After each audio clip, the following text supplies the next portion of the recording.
অনেকে বলে দাঁড়িয়ে পানি খেলে নাকি শয়তানের প্রসাব খাওয়া হয়, এটা কি হাদিস সম্মত? অনেক সময় রাতে পিরিয়ড বন্ধ হয় কিন্তু সে সময় গোসল করা সম্ভব হয় না, এক্ষেত্রে করণীয় কি? বাবা ও ভাইয়ের সামনে চুল খোলা রাখলে কি গুনাহ হবে? নামাজের নিয়ত কি বাংলায় করা যাবে? আমি এশার নামাজ রাত 11টা বাজে পড়ি, আমার নামাজ কবুল হবে কিনা? আমি শুনেছি গোসল করার পর কলা ফল খাওয়া নিষেধ বলে হাদিসে উল্লেখ আছে, এটা কি সত্য? নামাজে কেরাত পড়ার সময় যদি কোনো জায়গায় টান বা গুন্না দিতে ভুল হয়ে যায় তাহলে কি নামাজ ভঙ্গ হবে? আজান অবস্থায় নামাজ পড়া যাবে কিনা? মেয়েদের জন্য বাবার বাড়িতে যাওয়ার পর কি কসর করতে হবে নাকি পুরো সালাত আদায় করতে হবে? নবজাতকের জন্মের পরে আজান কি ছেলেদের কানেই দেওয়া উচিত নাকি মেয়েদের কানেও দেওয়া উচিত? তাহলে আর বিলম্ব না করে চলুন আপনাদের করা ইতিমধ্যে যে প্রশ্নগুলো আমরা দেখতে পাচ্ছি আমাদের সামনে চলে এসছে সেগুলোর জবাব দিতে শুরু করি। জান্নাত তালুকদার এটি থেকে আপনি লিখেছেন, অনেক সময় রাতে পিরিয়ড বন্ধ হয় কিন্তু সে সময় গোসল করা সম্ভব হয় না, এক্ষেত্রে করণীয় কি? আপনি পরবর্তী সালাতের ওয়াক্ত হওয়ার আগে আগে গোসল করে ফেলবেন। ওমর ফারুক আপনি লিখেছেন, আমি শুনেছি 3বার বিসমিল্লাহ পড়ে কাপড়ের কোনা ধুলে পুরো কাপড় পাক হয়ে যায়, এটা কি সঠিক? আপনার কোনো কাপড়ে যদি ময়লা লাগে, কোন জায়গায় লেগেছে আপনি জানেন না কিংবা বেশিরভাগ জায়গায় লেগেছে, আপনি যে কোনো কোনা ধরে বিসমিল্লাহ 3বার পড়ে ধুয়ে ফেলবেন আর আপনার পুরো কাপড় পাক হয়ে যাবে। ব্যাপারটি তো সহজ নয়, বরং আপনাকে পুরো কাপড় পাক করার জন্য চেষ্টা করতে হবে।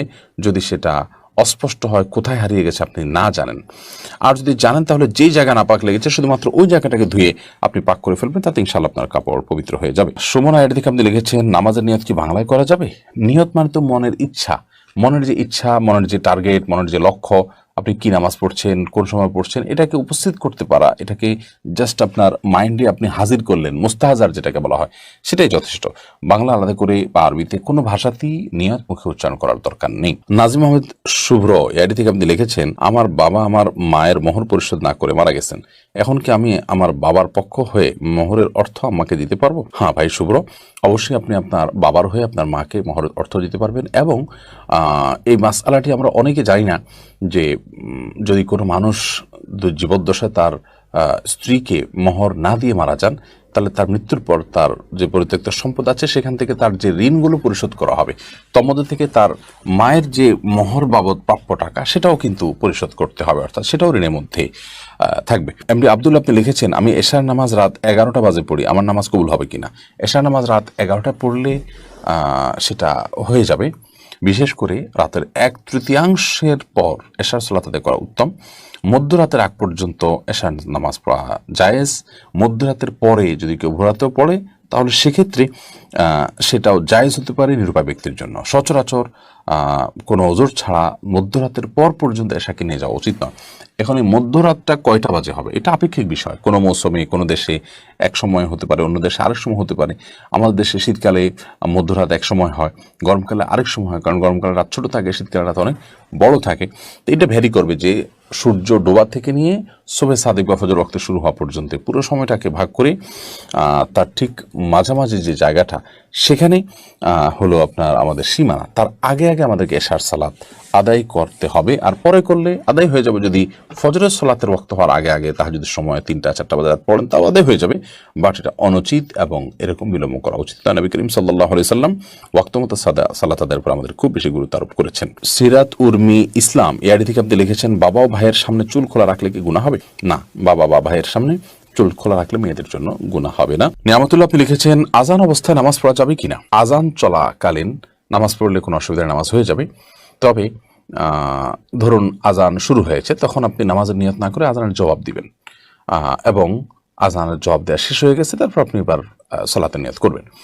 সেই সাথে প্রথম আজান যেটা আপনার মহল্লাতে শুনছেন আপনি সেটার জবাব দিবেন। সবগুলো আজানের জবাব আপনাকে খুঁটে খুঁটে দিতে হবে এমনটি কিন্তু আবশ্যক নয় আপনার জন্য।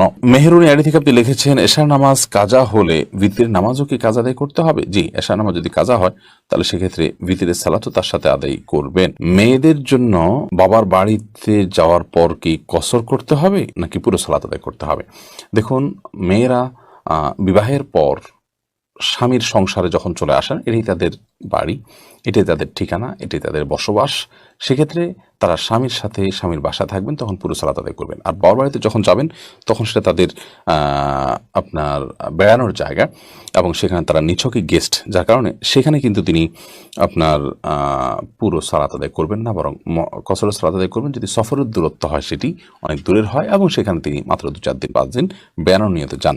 আর যদি সেখানে তিনি বসবাস শুরু করেন বা সেখানে বসবাসের তার সুযোগ আছে, সন্তানের সেখানে থাকেন, অনেকে ঘর জমায় থাকেন ইত্যাদি, তাহলে সেখানে পুরো সালাত তিনি আদায় করবেন। আবু সাদাত এমনি সাইম আপনি লিখেছেন, আমি শুনেছি গোসল করার পর কলা ফল খাওয়া নিষেধ বলে হাদিসে উল্লেখ আছে, এটা কি সত্য?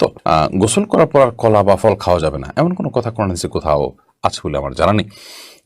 আপনি কলা বা ফল এটা যে কোনো সময় খেতে পারেন, অর্থাৎ আপনি স্বাভাবিক যে কোনো সময় খেতে পারেন, এমনকি গোসল করার পর খাবেন না, আগে খাবেন, সকালে খাবেন না, দুপুরে বিকালে খাবেন, সেটা একান্ত আপনার ব্যাপার। শরীয়তের এক্ষেত্রে তেমন কোনো বক্তব্য নেই। বিশেষ করে যে কথা বলা হচ্ছে এখানে যে গোসলের পর কলা খাওয়া ফল খাওয়া নিষেধ, এরকম কোনো কথা হাদিসে নাই। এটি যদি কেউ বলে থাকেন সেটি ভিত্তিহীন এবং মন গড়া। মোনালিসা মুন আপনি লিখেছেন, নবজাতকের জন্মের পরে আজান কি ছেলেদের কানেই দেওয়া উচিত নাকি মেয়েদের কানেও দেওয়া উচিত? নবজাতকের জন্মের পর আজান এটি ছেলে মেয়ে উভয়ের কানে দিবেন। আমরা অনেকে এক্ষেত্রে মনে করি শুধু ছেলেদের কানে দিতে হবে, না, উত্তর হলো ছেলে মেয়ে উভয়টির কানে দিতে হবে, এটি সঠিক। এবং আজান সম্পর্কে নবজাতকের কানে সপ্তম দিনে আজান, জন্মের পরে তাকে আজান দেওয়া, এই বিষয়টি বিভিন্ন হাদিস দ্বারা প্রমাণিত। যদি হাদিসের সনদগুলোকে মুহাদ্দিসরা অনেকে দুর্বল বলেছেন, কিন্তু সেটা আমলযোগ্য, এবং যার কারণে নবজাতকের শিশু তার কানে আজান দিতে হবে জন্মের পর, সেটি ছেলে হোক কিংবা মেয়ে হোক। যদি এটা ওয়াজিব নয়, কিন্তু দিলে সেটা ভালো মুস্তাহাব। এমনি সালমান আপনি লিখেছেন, নামাজে কেরাত পড়ার সময় যদি কোনো জায়গায় টান বা গুন্না দিতে ভুল হয়ে যায় তাহলে কি নামাজ ভঙ্গ হবে? সাধারণত মদগা গুন্নাতে ভুল হলেই নামাজ ভঙ্গ হয়ে যাবে, ব্যাপারটা এত সহজ নয়। তবে এটি কখনো কখনো হতে পারে এমন যে আপনার লাহানে জালি হয়ে গেল, যে মদ বা টেনে পড়া বা না পড়ার কারণে অর্থ বিকৃত হয়ে ভয়াবহ কোনো অর্থ দাঁড়ালো, যেটা কোরআনের উদ্দেশ্যের পরিপন্থী, তাহলে সেক্ষেত্রে লাহানের জালিটা নামাজ ভঙ্গের কারণ হতে পারে। আহসান হাবিব আপনি লিখেছেন, বিয়ের মহরানা কি ছেলের নিজের উপার্জিত হতে হবে নাকি ছেলে তার বাবা থেকেও নিতে পারবে? বিয়ের মহরানা এটা ছেলের উপার্জিত অর্থেই হতে হবে এমনটা আবশ্যক নয়, বরং তার বাবা থেকে সে চাইলে নিতে পারে। এবং আপনার বাবা যদি তার ছেলেকে মহারণার টাকা দেন, মা যদি দেন, কোনো বন্ধু বান্ধব যদি দেন, বা অন্য কেউ যদি তাকে হেল্প করেন, তাহলে সেটা তার জন্য নাজায়েজ বা গুনাহের কিছু হবে না। কারণ একজন আরেকজনকে গিফট উপঢৌকন দিতেই পারেন। বাকি এটি মূল আপনার কর্তব্য হলো, এটি আদায় করার কর্তব্য হলো ছেলের উপর। তাকে কেউ দিয়ে দিল যে ঠিক আছে তোমারটা আমি আদায় করে দিলাম, বা তোমাকে আমি টাকা দিলাম তুমি এটা দিয়ে আদায় করিও, সেটা জায়েজ হতে পারে। ইয়াসমিন খাতুন আপনি লিখেছেন, অনেকে বলে দাঁড়িয়ে পানি খেলে নাকি শয়তানের প্রসাব খাওয়া হয়, এটা কি হাদিস সম্মত? না ভাই, এটা হাদিস সম্মত কোনো কথা নয়। আমরা অনেক মন গড়া কথাবার্তা বানিয়ে নিয়েছি, যেগুলো হয়তো মানুষকে সংশোধন করার উদ্দেশ্যে কেউ বানিয়েছেন। যেমন দাঁড়িয়ে পানি করলে সেটা শয়তানের পেশাব খাওয়া হয়, নাউজুবিল্লাহ।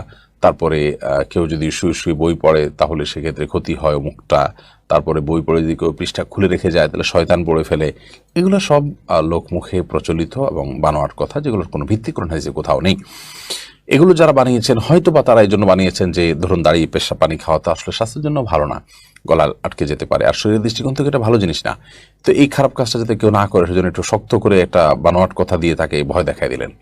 তো এই ধরনের বিষয়গুলো সৎ উদ্দেশ্য করা হলেও অনুচিত এবং নাজায়েজ। কারণ মান কাযিবা আলাইয়া মুতাআম্মিদান ফালিয়াতাবাওয়া মাকআদাহু মিনান নার। নবী সাল্লাল্লাহু আলাইহি ওয়াসাল্লাম বলেছেন, আমার নামে যে মিথ্যা কথা বলবে, মিথ্যা কথা রটাবে, সেজন্য তার ঠিকানাকে জাহান্নামে জেনে রাখে। বিধায় এই ধরনের আপনার এই ধরনের